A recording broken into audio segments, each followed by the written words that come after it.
setiap hari seperti embun pagi sejukkan hati.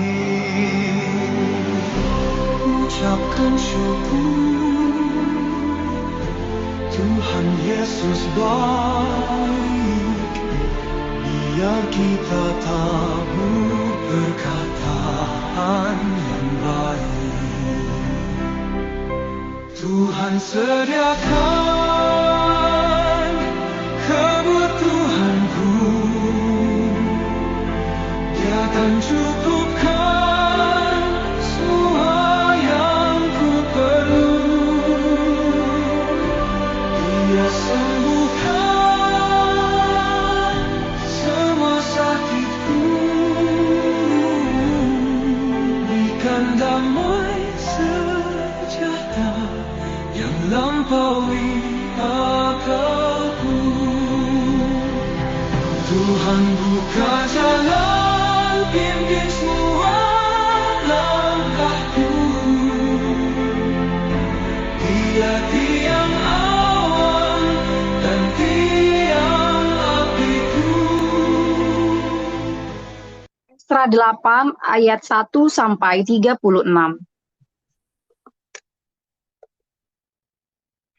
Inilah kepala-kepala kaum keluarga dan silsilah orang-orang yang berangkat pulang bersama-sama aku dari Babel pada zaman pemerintahan Raja Artasasta.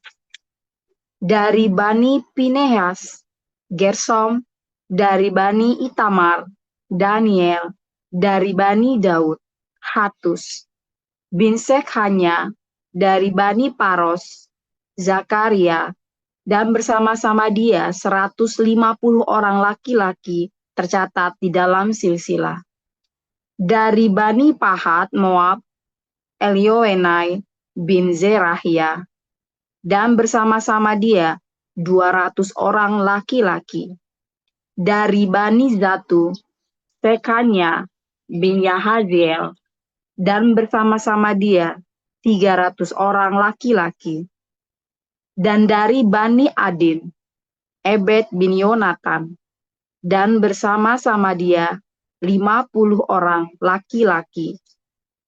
Dari Bani Elam, Yesaya bin Atalia; dan bersama-sama dia 70 orang laki-laki. Dan dari Bani Sefaka, Zebaza bin Mikhael; dan bersama-sama dia 80 orang laki-laki. Dan dari Bani Yoab, Obaja bin Yehiel; dan bersama-sama dia 218 orang laki-laki. Dan dari Bani Selomit bin Yosifia; dan bersama-sama dia 160 orang laki-laki. Dan dari Bani Bebai, Zakaria bin Bebai; dan bersama-sama dia 28 orang laki-laki. Dan dari Bani Asgad, Yohanan bin Hakatan; dan bersama-sama dia 110 orang laki-laki. Dan dari Bani Adonikam yang datang kemudian, dan inilah nama mereka: Elifelet, Yehiel, dan Samaya; dan bersama-sama mereka 60 orang laki-laki. Dan dari Bani Bikwai, Utai, dan Zabud; dan bersama-sama dia 70 orang laki-laki. Aku menghimpunkan mereka dekat sungai yang mengalir ke Ahawa, dan di sana kami berkemah 3 hari lamanya. Ketika kuselidiki mereka, ternyata ada orang-orang Israel awam dan imam-imam, tetapi tidak kudapati di antara mereka orang-orang dari Bani Lewi. Sebab itu aku mengirim Eliezer, Ariel, Samaya, Elnatan, Yarib, Elnatan, Natan, Zakaria, Mesulam, yakni kepala-kepala kaum keluarga, dan Yoyarib dan Elnatan, yakni pengajar-pengajar, dengan suatu pesan untuk Ido, kepala setempat di Kasifia. Aku menaruh perkataan-perkataan ke dalam mulut mereka untuk dikatakan kepada Ido dan saudara-saudaranya, para budak di bait Allah di Kasifia itu, supaya mereka mendatangkan kepada kami orang-orang yang harus menyelenggarakan kebaktian di rumah Allah kami. Kemudian karena tangan murah Allah, kami itu melindungi kami. Didatangkanlah oleh mereka kepada kami orang-orang yang berakal budi dari Bani Mahli, bin Lewi, bin Israel, yakni Serebia dengan anak-anak dan saudara-saudaranya, 18 orang. Dan Hazabia beserta Yesaya dari Bani Merari dan saudara-saudaranya dan anak-anak mereka, 20 orang. Dan dari para budak di bait Allah yang diberikan Daud dan para pembesar untuk membantu pekerjaan orang-orang Lewi, 220 orang, yang masing-masing ditunjuk dengan disebut namanya. Kemudian di sana, di tepi sungai Ahawa itu, aku memaklumkan puasa, supaya kami merendahkan diri di hadapan Allah kami, dan memohon kepadanya jalan yang aman bagi kami, bagi anak-anak kami, dan segala harta benda kami. Karena aku malu meminta tentara dan orang-orang berkuda kepada raja untuk mengawal kami terhadap musuh di jalan, sebab kami telah berkata kepada raja, demikian. Tangan Allah kami melindungi semua orang yang mencari Dia demi keselamatan mereka. Tetapi kuasa murkanya menimpa semua orang yang meninggalkan Dia. Jadi berpuasalah kami dan memohonkan hal itu kepada Allah, dan Allah mengabulkan permohonan kami. Lalu aku memilih 12 orang pemuka imam, yakni Serebia dan Hazabia, dan bersama-sama mereka 10 orang dari antara saudara-saudara mereka. Aku menimbang bagi mereka perak, emas, dan perlengkapan-perlengkapan, yakni persembahan-persembahan khusus bagi rumah Allah kami, yang dikhususkan oleh raja, serta penasihat-penasihatnya, dan pembesar-pembesarnya, dan semua orang Israel yang ada di sana. Pula aku menimbang untuk menyerahkan ke tangan mereka perak 650 talenta, perlengkapan perak seharga 100 talenta, emas 100 talenta, 20 piala emas seharga 1000 dirham, dan 2 buah perlengkapan daripada tembaga murni yang mengkilat dan indah seperti emas. Dan aku berkata kepada mereka, kamu kudus bagi Tuhan, dan perlengkapan-perlengkapan ini pun kudus. Dan perak dan emas ini adalah persembahan sukarela kepada Tuhan, Allah nenek moyangmu. Rawatlah dan jagalah itu, sampai kamu dapat menimbangnya di depan para pemuka imam, serta orang-orang Lewi, dan para pemimpin kaum keluarga orang Israel di Yerusalem, di dalam bilik-bilik rumah Tuhan.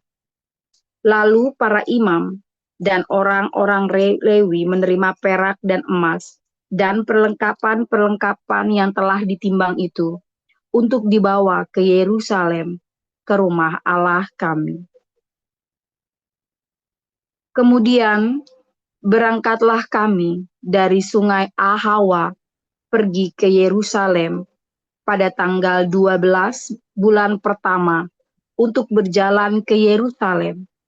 Dan tangan Allah kami melindungi kami dan menghindarkan kami dari tangan musuh-musuh dan penyamun.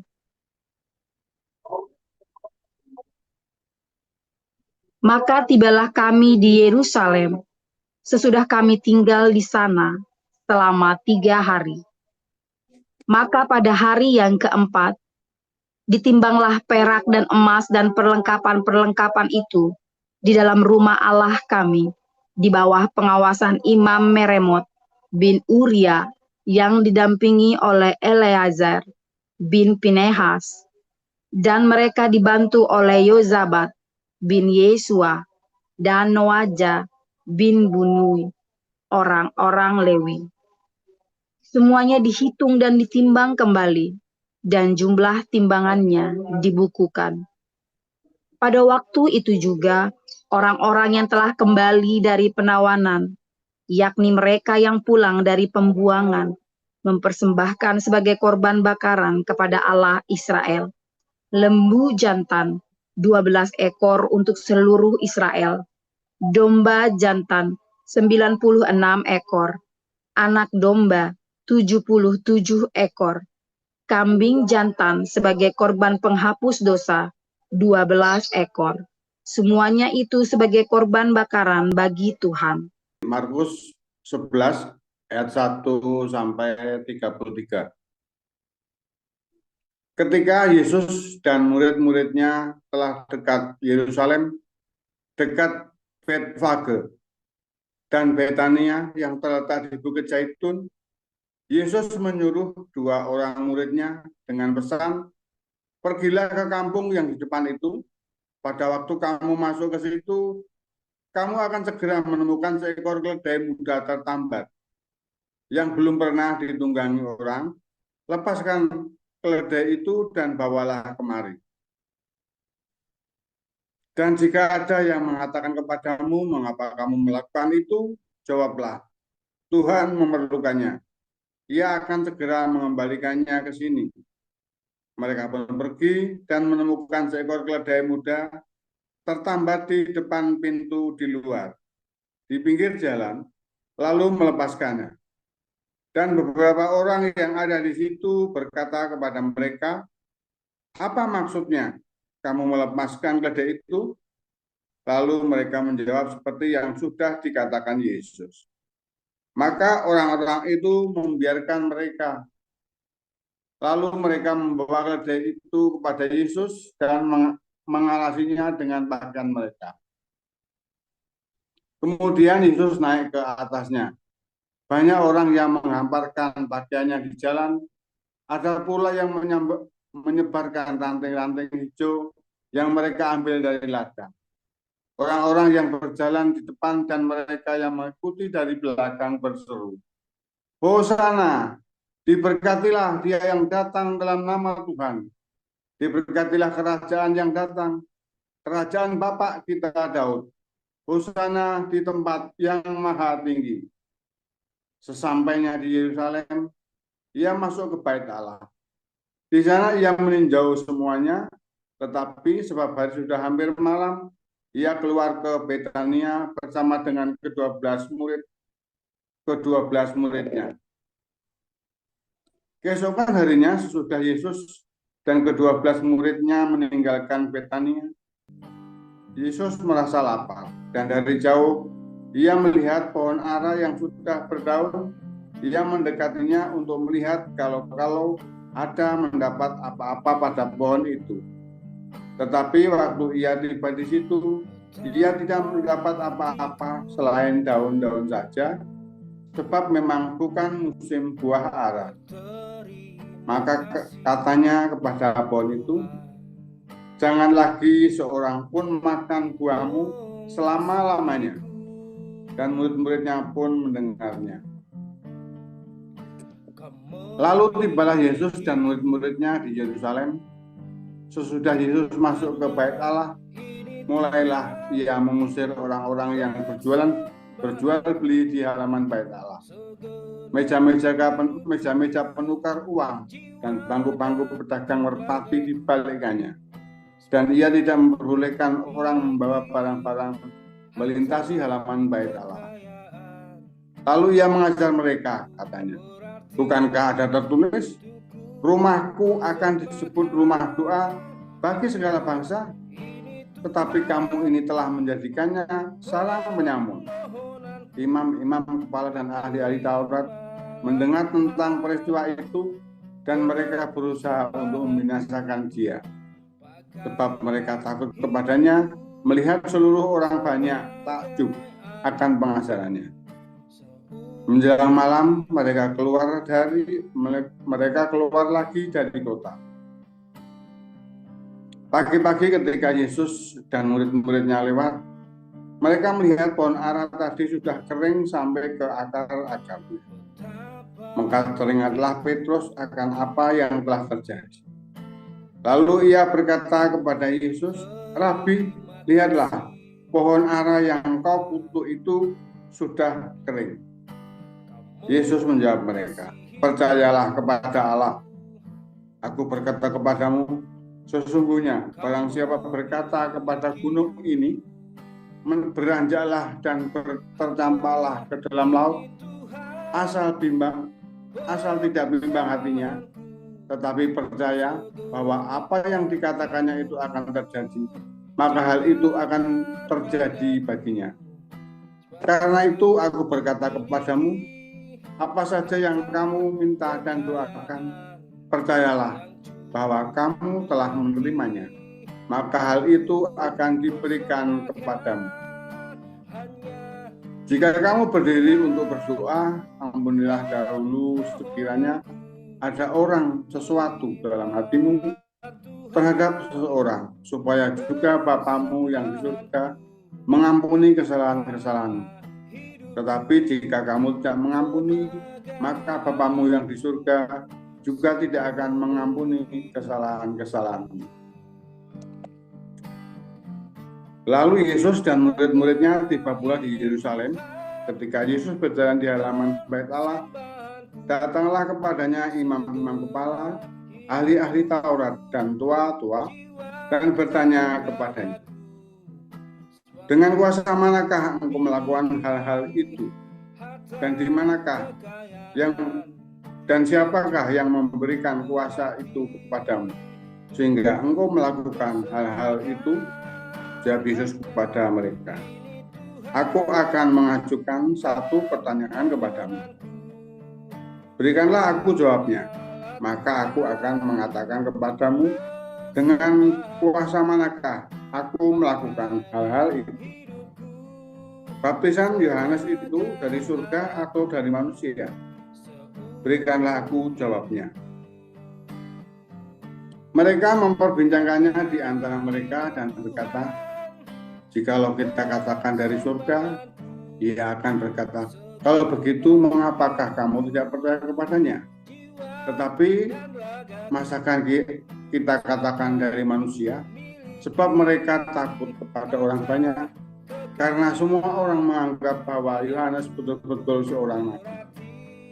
Lalu mereka menjawab Yesus, "Kami tidak tahu." Maka kata Yesus kepadanya, "Jika demikian, aku juga tidak mengatakan kepadamu dengan kuasa manakah aku melakukan hal-hal itu." Haleluya, firman Tuhan selalu baru setiap hari. Jika kita menanti-nantikan firman Tuhan dengan penuh cinta, dengan pengharapan yang teguh, jangan lupa berbuat baik setiap hari, saudara, dengan sukacita yang mantap hatimu, saudara. Waktu berbuat baik, jangan ragu, tidak ada yang salah dengan berbuat baik, ya. Tapi yang salah adalah kalau kamu ongrongan. "Oh, kasihan ya, kesamber tuh kamu." Belas kasih itu bukan kasihan, ya. Kalau kasihan, kamu tuh gampang dimanfaatkan itu, ya, nanti ya, kamu gampang untuk ongrongan. Nah, banyak kali orang, "Saya ini sudah banyak berbuat baik, tapi kenapa doa saya belum dijawab ya?" Nah, itulah dia. Karena apa? Karena ongrongan berbuat baik. Orang itu tidak perlu ditolong, kamu ongrongan. "Ini aku bikin adikku sepeda motor, Kawasaki Ninja terbaru," atau apa ya, saudara, ya. "Ini saya baru Pak Pendeta tak belikan mobil yang bagus," saudara. Itu perbuatan baik yang tidak perlu, saudara, ya. Aduh, saya bukannya nggak butuh mobil ya, saya butuh mobil, tapi bukan mobil yang bagus, yang mewah segala, saudara ya. Dan gimana kita juga nggak minta-minta ya, saudara ya. Dalam kebutuhan kita itu kita nggak minta-minta, malu saudara ya. Nggak malu, kita hamba Tuhan malu minta-minta sama jemaat. Gimana sih? Harusnya malah kita yang memberi ya. Iya kan? Di rumah Tuhan kan harusnya tempat kita memberi kan, bukannya kita minta-minta kan. Benar nggak? Coba kamu pikir lagi saudara. Kalau hamba Tuhan sebagai ayah rohanimu minta-minta sama kamu lah, terus kamu gimana saudara? Oke, live ini disiarkan juga di Facebook sama TikTok ya. Nah, dari TikTok Nabi Joseph Paulusang ya, Nabi 26 Joseph Paulusang, dan juga ada di Facebook Joseph Paulusang ya. Masuk, like, live, subscribe, viralkan, jangan lupa viralkan ya saudara. Saudara, ketika kita punya suatu kebutuhan ya, kita doa apa minta sama orang saudara. Minta ini termasuk utang. Jujur, utang saudara lebih gampang ya. Lebih baik, lebih gampang kita minta sama orang. Benar nggak? Ini gampang saudara. Loh, kenapa nggak doa? Sudah Pak. Benar. Kita doa belum saudara. Jangan-jangan kamu belum berdoa. Rasamu sudah berdoa, tapi ternyata kamu nggak berdoa sebenarnya. Karena apa? Karena selama ini kamu berdoa kan nggak dikabulkan, kan kamu capek. Nah, kenapa kamu doanya nggak dikabulkan selama ini? Yakobus berkata, karena kamu berdoa, yang kamu doakan untuk memuaskan keinginanmu. Ya kan? Sehingga kamu masuk dalam rupa-rupa pencobaan. Loh, katanya tadi minta apa saja. Apa saja? Nah, apa saja? Lah, kamu mintanya apa saja, saudara? Minta mobil mewah, minta rumah yang bagus, istri yang cantik, kamu minta kawin lagi, kamu minta apa? Minta pengen bisa ini, bisa itu, yang tidak berkaruan, saudara, yang sebenarnya kamu tidak perlu. Saudara, permintaan-permintaan seperti itu adalah permintaan-permintaan yang manusiawi. Tetapi, ya, itu bukan apa saja itu, saudara. Serius, saudara ya. Mintalah apa saja. Itu bukan apa saja. Kamu harus baca pengajaran Tuhan Yesus. Kamu harus belajar pengajaran Yesus yang lengkap. Ternyata Tuhan Yesus pernah cerita tentang akan dikabulkan apa saja yang diinginkan hatimu, apa saja yang kamu minta kepada Bapa akan dikabulkan, apa saja. Ternyata syaratnya apa, saudara? Kalau kamu tinggal di dalam aku tinggal di dalam kamu, dalam Yohanes 15. Jadi ketika Yesus cerita ya tentang pohon ara dikutuk, lalu kalau kamu bilang pada gunung ini beranjak, maka gunungnya akan beranjak kalau kamu punya iman dan kamu yakin dan tidak goyang, saudara. Bagaimana bisa kamu yakin dan tidak goyang, saudara? Loh, kamu belum pernah mengalami pengalaman sebelumnya. Bagaimana kamu bisa yakin dan tidak goyang? Kamu belum mengalami pengalaman, apalagi mau mindahin gunung, saudara. Ya kan? Mau pindah rumah aja, kamu bingung kan? Perlu diusir dari kontrakan, mau pindah rumah, pindah kemana? Jangan mindahin gunung, saudara. Kamu harus belajar. Apa saja, saudara? Apa yang termasuk dengan apa saja? Nah, apa saja inilah yang orang seringkali ya luput. Tuhan bilang apa? Burung di udara dipelihara, bunga di padang dia hiasi. Ya, simpel ya. Burung di udara dipelihara, bunga di padang dia hiasi. Itulah apa saja. Kamu tidak akan kurangan makan, kamu tidak akan kurangan pakaian, kamu tidak akan kurangan tempat tinggal. Apa saja, saudara. Allahku akan memenuhi semua kebutuhan, keperluan menurut kekayaan dan kemuliaannya. Apa saja, saudara. Tapi kalau kamu minta Ferrari, kamu minta istri 2, kamu minta yang tidak, itu tadi ya. Ada lagi ya, saudara ya. Berikanlah kepada kami hari ini makanan kami yang secukupnya. Loh, Tuhan Yesus ajari kita loh, berikanlah daily bread loh, secukupnya untuk hari ini. Kalau lebih, nah itu saudara, itulah apa saja. Kan kita minta Tuhan ajari kami berdoa. Kamu doa, jangan khawatir, kamu doa yang mantap doanya ya. Apa saja yang kamu doakan. Lalu kita tanya doanya gimana Tuhan? Diajari sama Tuhan. Berilah kami pada hari ini makanan kami yang secukupnya. Dan ampunilah kesalahan kami. Apa saja kata Tuhan Yesus, minta apa saja. Tapi kalau kamu berdiri untuk berdoa, ampunilah dulu. Kalau ada kamu menyimpan kemarahan pada saudaramu, ya kan? Apa saja. Nah, itu loh.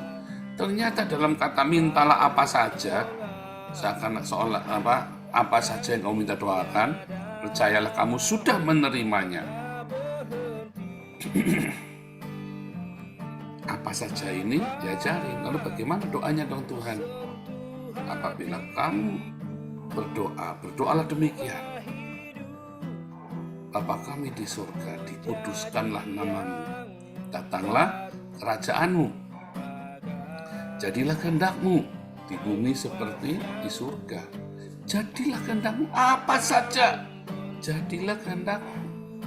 Kamu berani nggak berdoa jadilah kehendakmu? Susah saudara, kamu kudu nyoba. Harus bilang, dan kalau benar-benar jadilah kehendak Tuhan, kamu yakin percaya, jangan marah, jangan ngeluh, tenang saja. Saya kalau berdoa sama Tuhan, sebentar Tuhan, ini kan maunya saya. Saya selalu bilang begitu saudara ya, Tuhan maunya apa? Soalnya selama ini kalau yang saya mau ya terus salah, ada konsekuensinya. Adalah yang Tuhan mau aja lah, pasti baik. Ya saudara, yang Tuhan mau pasti baik saudara. Waktu kita dipindah dari Jerman ke sini, waduh kita takut saudara ya. Takutnya nanti tiba-tiba di Belanda dipulangkan. Ya kan? Kita bilang Tuhan jadilah kehendakmu. Ya. Ketika kita mulai ya masuk ya di dalam proses prosedur, nggak ada yang nolongin kita saudara, nggak ada yang nolongin saya. Kita krekelan sendiri nih, ya yang Edwin dan yang lain-lain ini yang ada di Belanda ini saya kasih katrolan saudara ya. Jangan kan ini ngasih kerjaan aja nggak ada saudara, saya kudu nyaris sendiri, nabrak-nabrak malah difitnah orang. Iya saudara, 2 kali saya mau dipulangkan nyaris ya, saya cepetan cabut saudara ya. 2 kali saya mau dipulangkan, kira terus ada pendeta Amos dari Singapura ya, Amos Jayaratnam itu dia bilang, dalam 3 bulan pertama ini kamu harus benar-benar doa peperangan, karena banyak orang-orang yang ingin memulangkan kamu. Kalau kamu menang, kamu akan berhasil di sini, kamu akan menuai. Waduh saudara, itu 3 bulan. 3 bulan itu benar 2 kali saya mau dipulangkan ya sama orang Indonesia. Dikhianati saudara. Apa saja saya doa saudara ya. Tuhan yang suruh saya ke sini loh. Menurut pemikiran saya, menurut iman saya yang saya dengar waktu di Indonesia. Kalau apapun yang terjadi Tuhan, apa saja kehendakmu yang terjadi. Ya kan? Makanan secukupnya, ampuni, kehendakmu yang jadi. Waduh, itu kan di dalam kata apa saja ini kan ternyata ada 3 ini kan. Kamu harus belajar ngomong, berikan pada kami makanan secukupnya. Dalam kata apa saja, kamu harus berani ampuni. Jangan takut rugi ketika kamu ngampuni sesamamu dan memberkati musuhmu. Di dalam kata apa saja ternyata ada apa? Kehendakmu Tuhan yang jadi, bukan kehendakku. Di dalam kata apa saja ternyata ada Yohanes 15. Kalau kamu tinggal di dalam aku tinggal di dalam kamu. Kalau cintaku tinggal di dalam kamu, dan kalau remaku tinggal di dalam kamu, dan kamu tetap tinggal di dalam cintaku, agapeku. Loh, apa saja ini kemana-mana nih saudara. Nah, ada beberapa pendeta yang ngotot ya, doa apa saja ya, yakin bahwa kamu sudah memilikinya. Itu salah saudara, kamu akan kecelek. Karena di dalam kata apa saja itu ada pengajaran yang lengkap di situ saudara. Adalah sebuah pengajaran tentang karakter, adalah pengajaran tentang menyerahkan hidupmu. Kalau kamu sudah benar-benar bilang kehendakmu yang jadi Tuhan, kalau kamu sudah bilang Tuhan, berikan makanan kami yang secukupnya, kalau lebih saya bagi Tuhan ke orang yang lebih membutuhkan. Kalau kamu sudah bilang, aku ampuni musuh-musuhmu Tuhan. Kalau kamu sudah bilang, aku mau tinggal di dalam cintanya Tuhan, dan biarlah remanya Tuhan tetap di dalamku. Kalau kamu sudah bilang, ya, kamu berdoa, sudah, kamu katakan itu saudara. Artinya apa saudara? Kamu sudah sepakat, datanglah kerajaanmu Tuhan. Iya kan? Kerajaan Tuhan, kamu menghadirkan kerajaan Allah. Kalau kamu menghadirkan neraka bagi teman-temanmu, bagi saudara-saudaramu, keluargamu, kamu jangan ngibul, jangan kamu mengigau, halu saudara, apa saja gundulmu pengen saudara. Nah kan saudara, loh saya ngajari kamu yang benar ini saudara ya. Jangan kamu ngarang-ngarang doa, kamu cek. Ini adalah sebuah pengajaran yang lengkap. Jangan halu ya. Jangan halu. Kalau di dalam kata apa saja ternyata ada pengajaran yang lengkap. Tapi kalau itu kan susah Pak. Enggak, itu gampang. Cuman kamu gak mau nyari aja, kamu gak mau belajar. Tiap hari kamu bilang, Bapa kami di sorga, dikuduskanlah namamu. Kamu hormat gak sama nama itu? Kan diajarin supaya apa saja. Bapak harus jadi pendeta dulu. Enggak saudara. Enggak, anak kecil. Ya, anak kecil, iman anak kecil yang tulus. Kamu hanya perlu punya hati yang tulus. Jangan akal-akalan sama Tuhan, jangan tipu sama Tuhan. Ya, mintalah apa saja yang kamu doakan dan minta pasti akan diberikan kepadamu. Tapi karena kamu sudah yang apa sajanya itu sudah, aduh Tuhan ribet Tuhan. Akhirnya kamu lebih gampang minta sama Om, minta dong Om. Iya kan? Bang, minta dong Bang, hutang. Iya kan, lebih enak kan? Akhirnya kamu tidak berdoa, kamu minta kepada orang lain. Itu lebih gampang, lebih realistis. Tapi goblok, kamu tidak akan pernah punya iman seperti yang saya miliki. Apa saja, waktu istri saya sakit, apa saja sudah bilang di dalam nama Tuhan Yesus. Dokter sudah bingung saudara ya, bayangin 9 bulan sakit, itu berat badannya sampai turun ya saudara ya. Begitu saya ngerti, ya saya bilang sama anak, yakin sudah gak ada masalah kan kamu? Yakin, tengking saudara, dalam nama Tuhan Yesus. Siapapun yang kirim sakit kembali. Karena siapa mau sakit apa saudara? Kita semua baik-baik semuanya, tolak. Ketika ada yang ngirim kan, ada yang sengaja mengharapkan kita nggak benar, tolak dalam nama Yesus. Apa saja, ampuni. Oh saya ampuni saudara, saya nggak tahu. Saya bilang siapapun yang ngirim kembali, ya dalam nama. Kalau ada yang kebetulan yang ngirim lagi dengar sini, bilang sama saya, kamu datang sama saya doakan, pasti kamu lepas, ya. Sakit didoakan apa saja pasti sembuh. Tetapi kamu minta apa sajanya ini kamu sudah tahu komplit ya. Di balik apa saja ini kamu harus sudah siap dengan apa saja ya. Tuhan Yesus memberkati. Jangan minta-minta lagi sama orang, malu, minta sama Tuhan Bapa kita yang akan menyediakan menurut kekayaan dan kemuliaannya di dalam Yesus, menyediakan semua kebutuhan dan keperluanmu, bukan keinginanmu saudara. Ingat ya, bukan keinginanmu. Kamu perlu sekolah, perlu makan, kamu perlu rumah, kamu perlu pakaian saudara. Kamu tidak perlu mobil mewah, kamu tidak perlu kendaraan mewah. Yang penting kendaraan itu berguna. Kamu tidak perlu barang mewah, kamu hanya memerlukan makan, pakaian, tempat tinggal, sekolah, kesehatan. Ya, minta itu apa saja Tuhan akan berikan. Amin, haleluya.